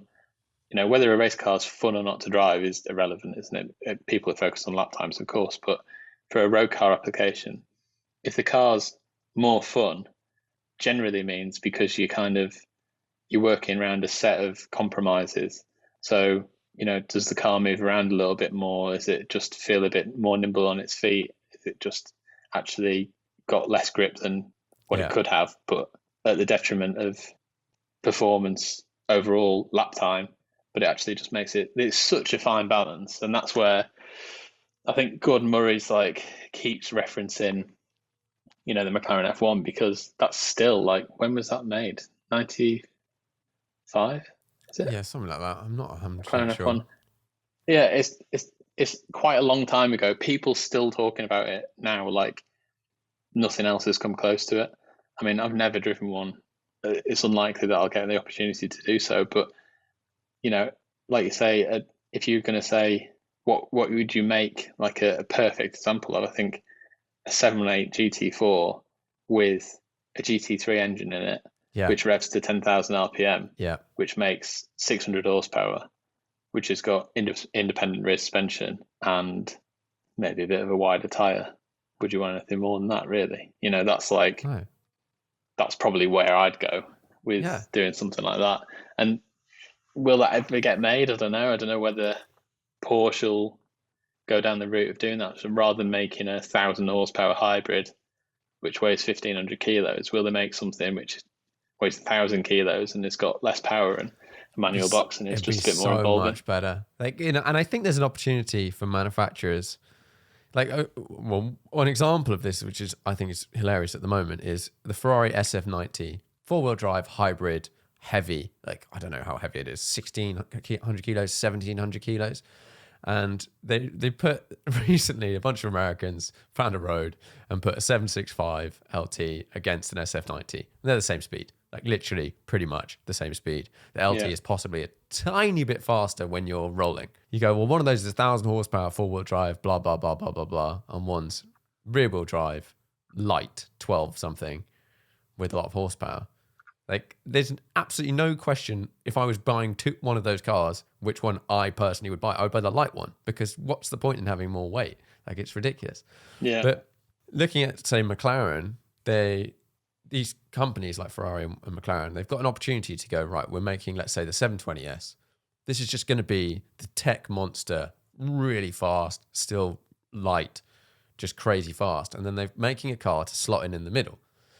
And if what they've done now is they've done a hybrid car, which is quite interesting from an interesting point of view. But if they could have done an NA hybrid, I don't think they could get the emissions as low. But they have an opportunity to go, because they're sort of making a baby car that does what the big car does.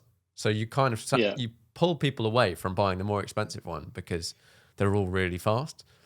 Whereas if you said we're going to make a car and it's for people that just want a lightweight, authentic driving experience. Now, whether this sells, maybe there's just not enough people out there that want that experience. I don't know. But if they did that and made the car that their customers are not asking for, you could potentially get all the people that are hovering around going, I would buy something of that sort of range if it did this, and it would just be totally different to everything everyone else is making, and you would sell a ton. But I think you just touched on something there which is completely like on point. If they just made something which nobody really is asking for, you know, is anybody actually knocking on the door saying, McLaren, please make X, Y, Z? But that's kind of like what we're doing in a sense. You know, we've built an X exhaust system for a Yaris, which costs 15% of the value of the car. Yeah. It's like, is anybody asking for that? No. Like, most people are offended by the fact that we even offer a £5,000 exhaust system for a Yaris, but we've sold loads of them already. So these people. What sort of numbers have you sold so far? 30 rear systems and about 30. 15 to 18. Yeah. That's so of various different specs. That's, you know, the £5,000 example, it would be the full system. So they're not all £5,000. They start from £2,000. But, you know, there's whilst everybody's out there fighting to create systems which are 300, 400, 500 quid and all arguing amongst themselves as to whose is the cheapest, we're up here with something which is like 5 times more expensive. Yeah. And I just think, like you said, until you kind of, obviously, it's one thing making an exhaust and it's another thing producing a car. There's economies of scale, obviously, but I think until you stick your neck out and make it, how do you know? Like Gordon Murray, like he's charging £2.5 million for a car which doesn't serve any other purpose other than being fun. Not really made by a company that's made sold cars. All of them straight away. Yeah. They were oversubscribed. They sold all of them from the announcement date within 24 hours, and they were oversubscribed by something like 150 cars. Now, you look at all of these people making the same thing, whether it's like an electric hybrid hyper thing or whatever majig for 2 million, and they can't sell 10 of them. Yeah. And he could sell 200 of these, and he's not even like a big name manufacturer. He's just a guy. And equally, he doesn't want to sell 200. That's kind of part of it, isn't it? Yeah. You know, so they can charge £2.5 million for a car, which probably costs them, let's say, £1 million each. by the time they've taken into consideration development and all that sort of stuff. I don't know how far off that is, but I would imagine.